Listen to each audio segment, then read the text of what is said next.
Ang mabuting balita ng Panginoon ayon kay San Mateo. Makaraan ang araw ng pamamahinga sa pagbubukhang liwayway ng unang araw ng linggo. Pumunta si Maria Magdalena at ang isa pang Maria sa libingan ni Jesus upang tingnan ito.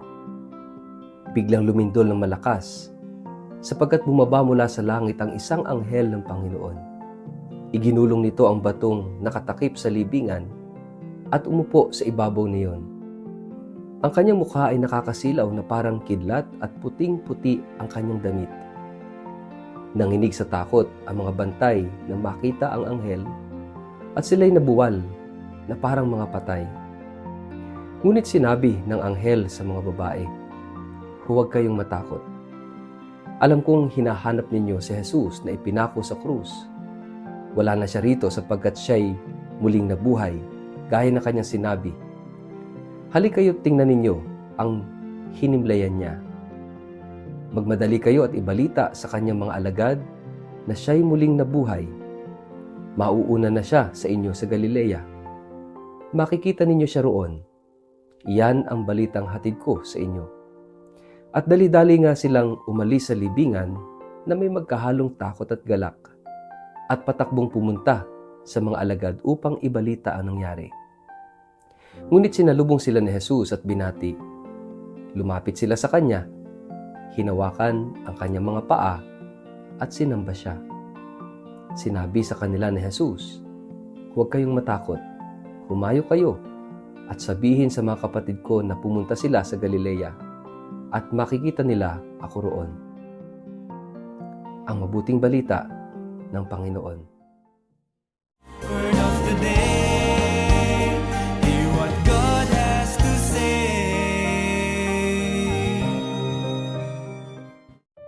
Mapagpalang araw po sa inyong lahat. Kumusta po kayo? Ang ating word of the day ay rising. May mga gabi sa buhay natin na parang hindi na matatapos. Mga sandaling puno ng takot, lungkot at kawalan ng pag-asa. Mga panahong pakiramdam natin ay sarado na ang lahat ng pintuan at wala nang liwanag na darating. Naranasan mo na ba iyon?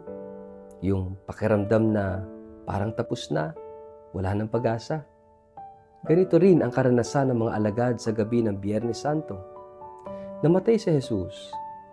Ang kanilang pag-asa ay tila nailibing kasama niya. Ngunit sa gitna ng dilim ng gabi ng Pasko ng Pagkabuhay, may isang katotohanang sumabog na parang liwanag, ang muling pagkabuhay ni Kristo. At dito natin matatagpuan ang salitang sumasaklaw sa lahat, rising o pagbangon. Sa Ebanghelyo, ayon kay San Mateo, pumunta sina Maria Magdalena at ang isa pang Maria sa libingan. Hindi sila pumunta doon na may pag-asa. Pumunta sila roon, dala ang lungkot, dala ang pagdadalamhati, dala ang pakiramdam na tapos na ang lahat. Ngunit pagdating nila, nagulat sila. Ang bato ay naigulong na at ang libingan ay wala ng laman. At doon nila narinig ang mensahe ng anghel, wala siya rito, siya'y muling nabuhay. Ito ang puso ng ating pananampalataya. Ang Diyos na ating pinaniniwalaan ay hindi nananatili sa kamatayan. Siya ay Diyos ng pagbangon. Ngunit hindi lang ito tungkol kay Jesus. Ang kanyang pagbangon ay paanyaya sa atin, sapagkat sa bawat bahagi ng ating buhay na tila patay, may posibilidad ng muling pagbangon. May mga relasyon na tila wala ng pag-asa, pero maaaring muling mabuhay sa pagpapatawad. May mga puso na sugatan, pero maaaring muling gumaling sa pag-ibig ng Diyos. May mga taong nalugmok sa kasalanan, pero maaaring bumangon sa biyaya.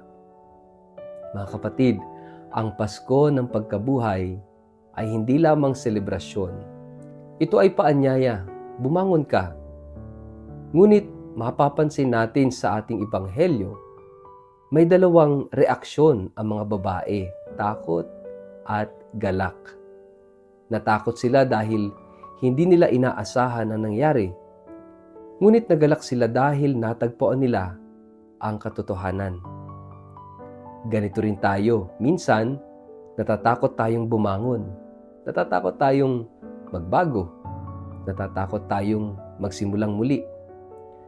Mas madali kasing manatili sa nakasanayan kahit ito ay hindi na nagbibigay buhay.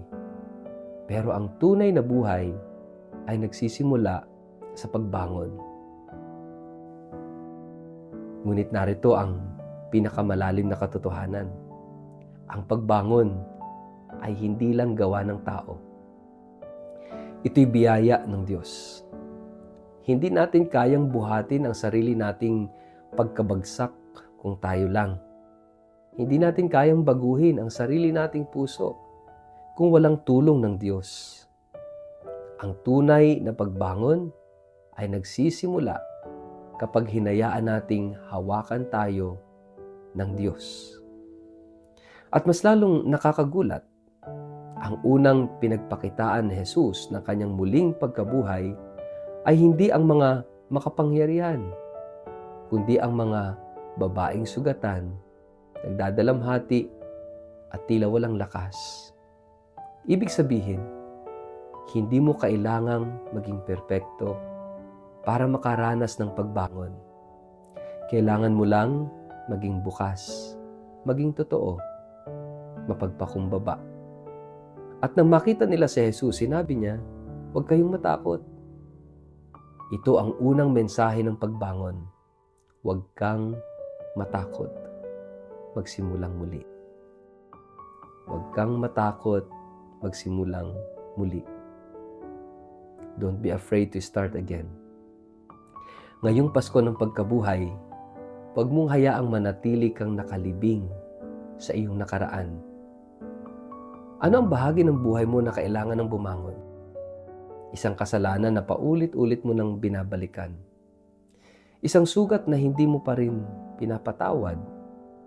Isang pangarap na matagal mo nang isinuko.